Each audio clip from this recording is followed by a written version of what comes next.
मेरे YouTube channel में आप सभी का स्वागत है। आप देख रहे हैं मंजू की कहानी YouTube चैनल। मैं हूं आप सभी की दोस्त अमृता। तो चलिए शुरू करते हैं मेरे चैनल का पहला वीडियो। उससे पहले आप सभी लोग चैनल को सब्सक्राइब जरूर से कर लीजिएगा। तो अब अगली आवाज रहेगी मंजू की, जो आप सभी को सुनाएगी एक रहस्यमय कहानी। तो चलिए शुरू करते हैं। आईना तो सबको पसंद होता है। कितने प्रकार कितने तरह के आकार में आईना मिलता है। क्या आपने कभी सोचा है कि अगर वही आईना अगर आपके लिए अभिशाप बन जाए तो क्या होगा। ऐसा ही कुछ हुआ देवकी के साथ। देवकी बचपन से ही अपने घर से दूर रही हैं।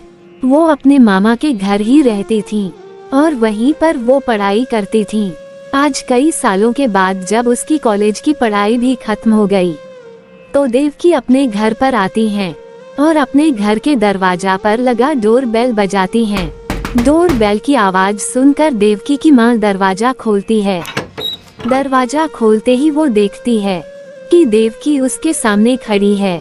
जैसे ही देवकी की माँ देवकी को अपने सामने देखती है, देवकी की माँ के चेहरे पर मुस्कान खिल जाती है और देवकी की माँ मुस्कुराते हुए देवकी से बोलती है, अरे बेटी देवकी अंदर आओ। देवकी घर के अंदर जाती है।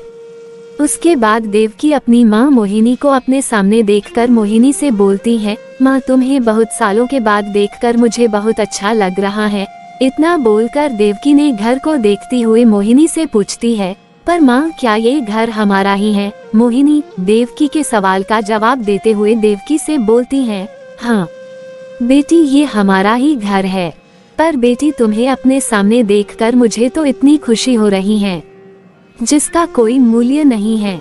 आखिर इतने सालों के बाद मैं अपनी बेटी को अपने सामने देख रही हूँ। तू जा हाथ मुंह धो ले, मैं तेरे लिए तेरी पसंद की खाना बनाई हूँ। और बेटी देवकी तेरा कमरा पहली मंजिल पर है। देवकी ने मोहिनी से कहा, माँ बस 2 मिनट अभी फ्रेश होकर आती हूँ। देवकी अपना सामान लेकर सीढ़ियों से पहली मंजिल पर जाती हैं। उसके बाद देवकी अपने कमरे की ओर जाने लगती हैं। देवकी अपने कमरे की ओर बढ़ रही थी, तभी उसको उसके सामने एक कमरा दिखाई दिया जिसमें ताला लगा हुआ था और उस ताले पर कई सारे प्रकार के ताबीज और लाल कपड़ा बंधा हुआ था। वो कमरा को देखकर देवकी खुद से बोलती है, ये कमरा क्यों बंद है और इतने सारे ताबीज और ये लाल कपड़ा क्यों बंधा है। आजकल हर जगह ही अंधविश्वास फैला हुआ है।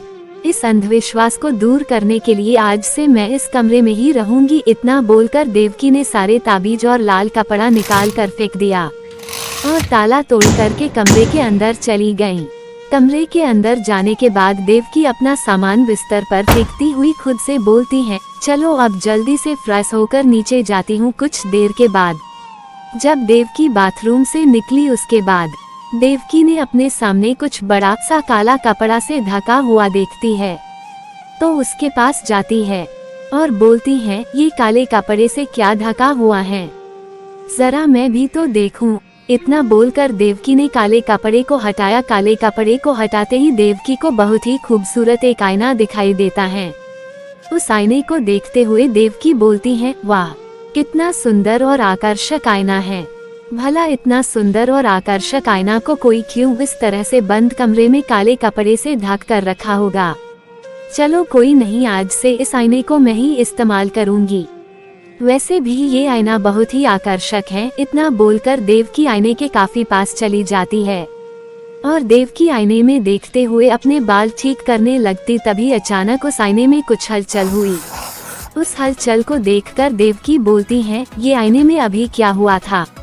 क्या ये मेरा बेहेम था या कुछ और था। शायद मैं दूर से सफर करके आई हूँ, थक गई हूँ, इसलिए मुझे ऐसा लगा होगा। चलो जल्दी से बाल को ठीक करके नीचे जाती हूँ, माँ इंतजार कर रही होगी। देवकी ने उस हलचल को अनदेखा कर फिर से तैयार होने लगी। तभी अचानक तेज हवा से उस कमरे की खिड़की खुल गई और कमरे का दरवाजा बंद हो गया। अचानक खिड़की को खुलता देखकर देवकी बोलती है, अचानक इतनी तेज हवा क्यों चलने लगी। जल्दी खिड़की बंद करना होगा, नहीं तो इस कमरे की सारी चीजें उड़ जाएगी। जैसे ही देवकी खिड़की बंद करने गई, वो आईना उसके तरफ घूम गया और जैसे ही देवकी पीछे मुड़ी और देवकी ने देखा कि आईना उसके तरफ घूम हुआ है, तो वो आईना को देखकर हैरान हो गई और देवकी आईने को अपने तरफ घुमा देखकर बोलती है, ये आईना तो अभी उस तरफ घूम हुआ था, इधर कैसे घूम गया? हवा के कारण इतना बड़ा आईना तो कभी भी नहीं घूम सकता है। अचानक आईना को अपने तरफ घुमा हुआ देखकर देवकी थोड़ा सा डर गई और देवकी उस आईने से थोड़ा दूर हट गई। जैसे ही देवकी उस आईने से दूर हटी, अचानक वो आईना पूरी तरह चमक उठा और उस चमक के साथ वो आईना देवकी को अपने अंदर खींचने लगा। आईना जैसे ही देवकी को अपने अंदर खिंचाने लगा, देवकी डरती और घबराती हुई बोल पड़ी, ये क्या हो रहा है? एक आईना आखिर मुझे अपने अंदर कैसे खींच सकता है? इतना बोलकर देवकी जोर से चिल्लाते हुए बोलती है, कोई बचाओ मुझे। नहीं, देवकी तो मदद के लिए चिल्ला रही थी, पर आईना के कारण उस कमरे से देवकी की आवाज बाहर ही नहीं जा रही थी। देवकी मदद के लिए चिल्लाती रही पर इस कमरे से देवकी की आवाज बाहर नहीं गया और देखते ही देखते देवकी उस आईने में समा गई और देवकी के आईने में समाते ही उस आईने से बिल्कुल देवकी की तरह दिखने वाली एक आत्मा बाहर निकल आई और हंसने कुछ देर बाद वो आत्मा पहली मंजिल से नीचे आई। उस देवकी रूपी आत्मा को देखकर मोहिनी उस देवकी रूपी आत्मा से बोलती है, अरे देवकी बेटी आ गई। इतना बोलकर मोहिनी भोजन मेज डाइनिंग टेबल की ओर इशारा करती हुए देवकी रूपी आत्मा से बोलती है, चल यहाँ बैठ, आज मैंने वो सब बनाया है जो तुझे बहुत पसंद है। मोहिनी देवकी के थाली में खाना देती हुए देवकी से बोलती है, ये ले खाकर बता कैसा बना है। थाली में रखा खाना देखकर वो देवकी रूपी आत्मा गुस्से में मोहिनी से बोलती है, मुझे ये नहीं खाना है। मोहिनी उस देवकी रूपी आत्मा से पूछती है, तो तुझे क्या खाना है? देवकी मुझे बता, मैं तेरे लिए बना देती हूँ। वो देवकी रूपी आत्मा मोहिनी से बोलती है, मुझे मांस चाहिए।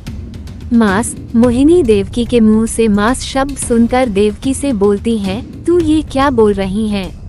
देवकी, हम शाकाहारी लोग हैं, हम मांस नहीं खाते हैं। वो देवकी रूपी आत्मा मोहिनी की जवाब सुनकर बहुत गुस्से में आ गई और मोहिनी से बोली, पर मुझे मांस चाहिए।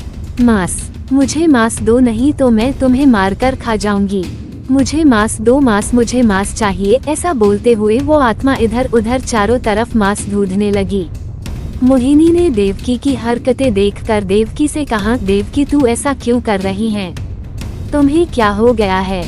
और तुम तो मांस के शब्द से भी हमेशा दूर रही हो, तो अचानक तुम्हारे सर पर ये मांस खाने का भूत क्यों चढ़ गया है? मोहिनी की बात सुनकर वो देवकी रूपी आत्मा बहुत ही ज्यादा गुस्से में आ गई और वो देवकी रूपी आत्मा मोहिनी के मुंह के पास आकर मोहिनी से बोली, मैं तेरी बेटी नहीं हूँ, मैं देवकी नहीं हूँ। मुझे वर्षों से भूख लगी है, मेरी भूख बढ़ती ही जा रही है, जल्दी से मुझे मांस दो। तभी देवकी रूपी आत्मा को मोहिनी के घर में एक बिल्ली दिखी। बिल्ली को देखते ही वो देवकी रूपी आत्मा ने उस बिल्ली के ऊपर झपटकर मरती हुई उस बिल्ली को पकड़ लिया और उसे मारकर खाने लगी।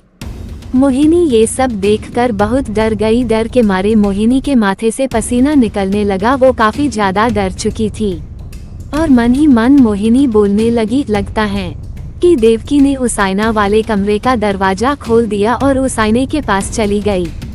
इस कारण ही ये आत्मा उस आईने से आजाद हो गई। अब मैं क्या करूं? आखिर देवकी को इस भयानक आत्मा के जाल से कैसे बचाऊं? 2 साल पहले जब देवकी अपने मामा के घर पर थी और देवकी के पिता जीवित थे, उनके पुराने वाले घर पर सोफा पर बैठकर मोहिनी और मोहन आपस में बात कर रहे थे।